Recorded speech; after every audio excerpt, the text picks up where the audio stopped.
Assalamualaikum warahmatullahi wabarakatuh. Perkenalkan, kami dari kelompok 6 yang beranggotakan saya Hanif Dwi Aprianto dengan NPM 1850333. Kemudian ada Muhammad Sofyan Alamsyah dengan NPM 1850335. Ada Ariska Ambarini dengan NPM 1850346. Ada Rizky Wulandari dengan NPM 1850358. Ada Ananda Sofia dengan NPM 1850387 dan Clara Natalia dengan NPM 1850300 yang akan menjelaskan mengenai Ina dan saudara-saudaranya, Zana dan saudara-saudaranya, Naat atau sifat, Isim makrifat, Isim nakirah, dan ataf. Untuk di sini saya akan menjelaskan mengenai amil-amil yang memasuki mubtada dan khobar. Yang pertama ada Ina dan saudara-saudaranya. Ina dan saudara-saudaranya beramal menasabkan isimnya dan merafakkan khobarnya. Maksudnya adalah Ina dan saudara-saudaranya berfungsi untuk menasabkan isimnya yang berasal dari mubtada dan merafakkan khobarnya yang berasal dari mubtada. Seperti Inna Jaidan Koimun, sesungguhnya Zaid berdiri, yang asalnya Jaidan Koimun. Adapun saudara-saudaranya Ina ialah ada Inna, Anna, Lakina, Ka'ana, Laita, dan La'ala. Makna Ina dan saudara-saudaranya adalah sebagai berikut. Ina dan Anna untuk taukid atau mengukuhkan suatu pembicaraan. Kemudian yang kedua ada Lakina untuk istidrak atau susulan, yaitu menyusul perkataan yang lalu dengan perkataan yang ada di belakangnya. Seperti Ja'al qaumu walakina Zaidam mutakirun, yang artinya kaum itu telah datang tetapi Zaid belakangan. Kemudian yang selanjutnya ada Ka'anna untuk tasbih atau menyerupakan, seperti Ka'anna Zaidan komarun, Zaid bagaikan bulan. Kemudian yang selanjutnya ada Laita untuk tamani, yaitu mengharapkan sesuatu yang mustahil berhasil, seperti Laita sababa yaudu yauman, seandainya masa muda dapat kembali pada suatu hari saja. Kemudian ada La'ala untuk taraji dan tawaku. Taraji ialah mengharapkan sesuatu yang baik yang mungkin berhasil, seperti La'ala habiba kodimun, mudah-mudahan kekasih itu datang. Sedangkan tawaku hanya dipakai untuk hal-hal yang menyangkut yang tidak disukai, seperti La'ala dua hilikun, yang artinya semoga musuh itu binasa. Selanjutnya ada Zana dan saudara-saudaranya. Zana dan saudara-saudaranya berfungsi menasabkan mubtada dan khobar yang kedua-duanya menjadi maf'ul awal dan maf'ul sani atau kedua, yaitu zonantu, aku menduga. Kemudian ada ja'amtu, kiltu, dan hasibtu, itu aku menduga. Kemudian ada wajatu, amiltu, dan ro'aitu, aku telah mengetahui dengan yakin. Kemudian ada wajaltu dan watadkotu, yang artinya aku menjadikan, dan samitu, aku telah mendengar. Perlu diketahui bahwa Zana dan saudara-saudaranya yang dapat menasabkan mubtada dan khobar itu bukan hanya fi'il madiyah saja, tapi semua tahsifnya juga, seperti fi'il mundarinya, masdarnya, isim fa'ilnya, dan sebagainya. Seperti contohnya ada anzinu Zaidan ko'iman, aku menduga bahwa Zaid berdiri. Sekian dari saya, materi selanjutnya akan disampaikan oleh rekan saya. Bismillahirrahmanirrahim. Assalamualaikum warahmatullahi wabarakatuh. Ahlan wa sahlan. Perkenalkan, nama saya Muhammad Sofyan Alamsyah. NIM saya 1850335. Di sini saya akan menjelaskan tentang naat atau sifat gitu.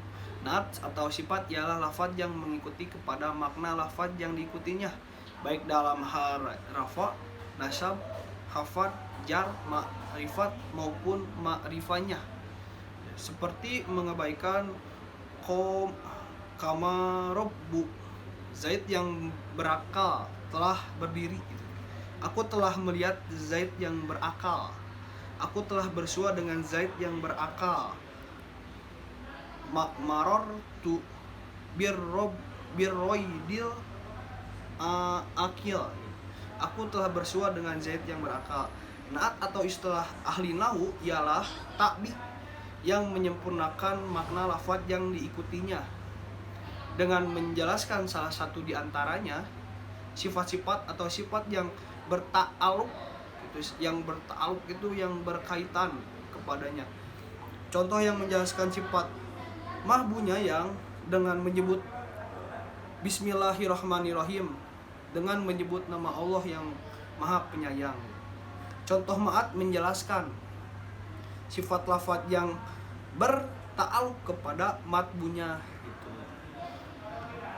Lafaz merupakan sifat Allah, bukan sifat orang yang bernama Abdullah. Kecuali kata-kata lafaz Al-Karim. Al-Karim itu dirofakan. Maka maksudnya tuh menjadi sifat Abdullah. Naat itu disesuaikan dengan man'utnya dalam hal i'rob nakiroh atau ma'rifatnya, muzakkar atau mu'anmasnya, mufrad dan jamaknya. Contohnya yaitu ja'a rajulun alim gitu. Itu kan laki-laki yang berilmu telah datang. Mungkin sekian presentasi dari saya. Mohon maaf jika ada kesalahan. Wassalamualaikum warahmatullahi wabarakatuh. Materi selanjutnya ada isim ma'rifat. Isim ma'rifat merupakan salah satu kalimat isim yang memberikan makna khusus. Isim ini sama dengan kata benda yang mempunyai makna khusus. Lebih tepatnya, isim ini berfungsi untuk mengkhususkan sebuah kalimat tertentu. Mazalla ala muayyanin, yaitu lafaz zaid yang menunjukkan orang bernama Zaid. Contohnya, hadal kitabu, yaitu menunjukkan kitab yang ditentukan oleh mutakalim atau pembicara. Isim ma'rifat terdapat 5 macam, yaitu yang pertama ada isim mudmar, seperti lafaz ana, artinya saya, dan antum, artinya kamu. Yang kedua, isim alam atau nama, seperti lafaz zaid, yaitu nama orang, dan Mekah, yaitu nama kota. Yang ketiga, isim mubham, yaitu misteri. Dalam isim mubham ini terdapat 3 contoh. Yang pertama, seperti lafaz hada, yaitu ini untuk menunjukkan satu perkara yang dianggap muzakkar. Contoh yang kedua, hadihi, yaitu ini untuk menunjukkan satu perkara yang dianggap muannas. Dan yang ketiga, haulai, yaitu ini semua untuk menunjukkan jamak muzakkar. Lalu yang keempat ada isim yang diberi alif lam, seperti lafaz al-gulamu, ar-rozulu. Yang terakhir ada isim yang diidafatkan kepada salah satu diantaranya yang 4 bagian ini, yaitu yang pertama ada isim mudmar, isim alam, isim mubham, dan isim yang beri alif dan lam. Sekian materi dari saya. Materi selanjutnya akan dipaparkan oleh Saudari Rizky Wulan. Assalamualaikum warahmatullahi wabarakatuh. Nama saya Rizky Wulandari, NPM 185030058, akan menerangkan materi yang D, yaitu isim narikah. Wan narikatu kullus min syaihin fi jinsihi la yuhtasu bihi wahidun duna akhara wa taqribuhu kullun ma solaha duhulul alfi wallami alaihi nahwu rajuli wal gulam. Isim narikah ialah isim yang jenisnya bersifat umum, yang tidak menentukan sesuatu perkara dan lainnya. Singkatnya ialah setiap isim yang layak dimasuki alif dan lam. Contohnya pada lafaz ar-rajul ada huruf alif. Lalu al-gulam, nah itu juga ada huruf alif dan lam. Lalu asalnya dari kata rojul dan golam. tidak ada huruf alifnya. Sekian materi yang bisa saya sampaikan. Mohon maaf bila ada kekurangan. Wassalamualaikum warahmatullahi wabarakatuh. Assalamualaikum warahmatullahi wabarakatuh. Nama saya Ananda Sofia dengan NPM 1850387. Di sini saya akan menjelaskan tentang isim nahriyah. Isim nahriyah ialah suatu isim yang menunjukkan kepada satu perkara yang tidak ditentukan. Misalnya ada lafaz rojul, yaitu artinya laki-laki, yang bersifatnya umum. Lalu ada lafaz kitabun yang artinya kitab, yang tidak dapat ditentukan kepada setiap kertas yang bertuliskan sesuatu ilmu. Tetapi jika diberi alif dan lam itu memiliki makna yang beda, tidak bersifat umum lagi seperti isim nahriyah tadi. Lalu selain isim nahriyah, ya ada isim ma'rifat dan dibatasi pemakaiannya, yaitu ada 6 macam. Yang pertama ada isim mudhor domir, isim yang zohir yang dinisbatkan kepada makna goib. Lalu ada isim ma'rifat, ialah isim yang terkenal dengan isim alam. Yang ketiga ada isim ma'rifat, ialah isim isyarah. Lalu ada isim ma'rifat, ialah isim mausul. Lalu ada isim ma'rifat, ialah isim yang dima'rifatkan. Lalu yang terakhir ada isim ma'rifat, ialah lafaz yang dimudafkan kepada salah satu di antara bagian yang telah disebutkan tadi. Mungkin sekian dari saya, mohon maaf bila banyak kesalahan. Wassalamualaikum warahmatullahi wabarakatuh. Perkenalkan, nama saya Clara Natalita dengan NIM 185030100. Di sini saya akan menjelaskan atof.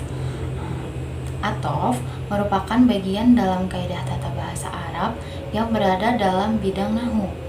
Atof adalah kata yang mengikuti kata sebelumnya dengan adanya huruf perantara. Nah, saya coba baca Arabnya. Atabiul mutawa situ bainahu wa bayina matbu'ihi ahadu hurufil abni. Tobi atau lafaz yang mengikuti yang antara ia dengan matbunya ditengah-tengahi oleh salah satu huruf atof. Contohnya, Ja'a Zaidun wa Amrun. Telah datang Zaid dan Am. Itu konteksnya secara bersamaan. Lafaz am mengikuti kepada lafaz zaid yang ditengah-tengahi oleh wawu atau huruf atof ini. Lafaz am ma'tuf atau diatofkan, sedangkan lafaz zaid yang diatofinya atau ma'tuf alaih. Selanjutnya, watabiul ma'tufa bil ma'tufi alaihi fi irobihi ma'rufi. Yang terjemahannya, sesuaikanlah oleh kalian maktuf dengan maktuf alaih dalam irobnya yang telah diketahui. Selanjutnya, bil wawi wal fa au wa'am watsuma hatta wabal wala walikin imma. Atau terjemahannya, dengan memakai huruf wawu, fa, au, am, summa, hatta, bal, la, lakin, dan imma. Jadi huruf atof ada 10 yang terdiri dari wawu, fa'a, summa, au, am, imma, bal, lakina, la, dan hatta. Mungkin sekian yang dapat saya sampaikan. Mohon maaf bila ada banyak kesalahan dalam cara pengucapan. Saya akhiri. Terima kasih.